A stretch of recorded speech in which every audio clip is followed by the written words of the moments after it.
imaginary details of crimes or conspiracies about which they fantasized.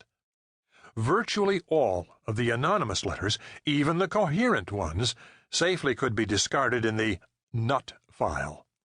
The cumulative experience of the FBI demonstrated that anonymous communications rarely contained any authentic information of value. Leads from identifiable rational men and women were far more likely to be productive than those from phantom sources. The evaluator who failed to see the occasional nugget buried in the mail risked little chance of censure, for there was scant possibility that the oversight ever would be discovered. The evaluator who caused investigative resources to be squandered on leads that proved illusory would be faulted for poor judgment. Still, from her days in Dallas, Janet remembered that the FBI there had ignored and thrown away a threatening letter received from Lee Harvey Oswald shortly before he assassinated President John F. Kennedy. So, tedious as work on the complaint desk often was, she took it seriously. On the morning of May 11, 1984, Janet opened an anonymous, typewritten letter addressed to Agent in Charge, FBI, 450 Golden Gate Avenue, San Francisco, California, 94118. She read the letter twice and tried to persuade herself that it should be consigned to the nut file. The man has read too many spy stories. He's deluded himself into thinking he's a spy, or he's playing a trick. He's trying to make us look silly. I'll look silly. Rejecting all of her own arguments, Janet took the elevator from the 7th to the 6th floor of the Federal Building, strode past the bulletproof glass of the reception room, and through an electronically controlled door into the Soviet section. There she searched out Special Agent John Peterson, handed him the letter, and said, "I feel this is something we ought to consider."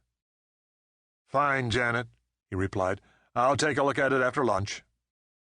In a soft Southern accent, Janet Fournier implored, "John, read it right now."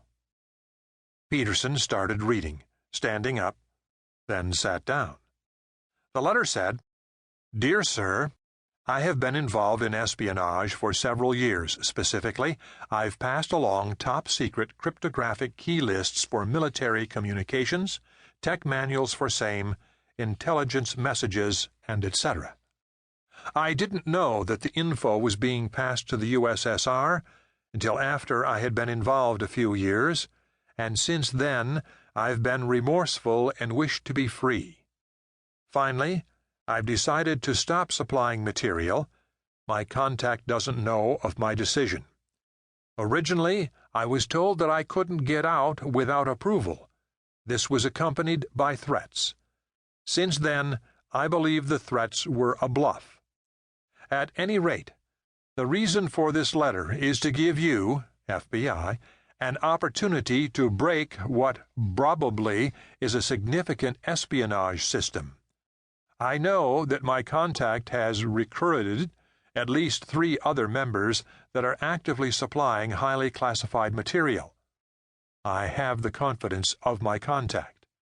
I pass the material to my contact, a U.S. citizen, who in turn passes the material to a contact overseas.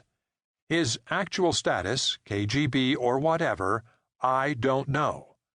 That is not always the case, though.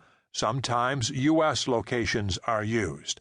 A U.S. location is always used to receive instructions and money. If you are interested in this matter, you can signal me with an ad in the Los Angeles Times classified section under Personal Messages, 1225. What I would expect to cooperate is complete immunity from prosecution and absolutely no public disclosure of me or my identity. I will look for an ad in Monday editions only for the next 4 weeks.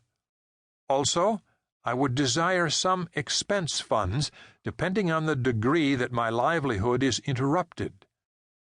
The ad.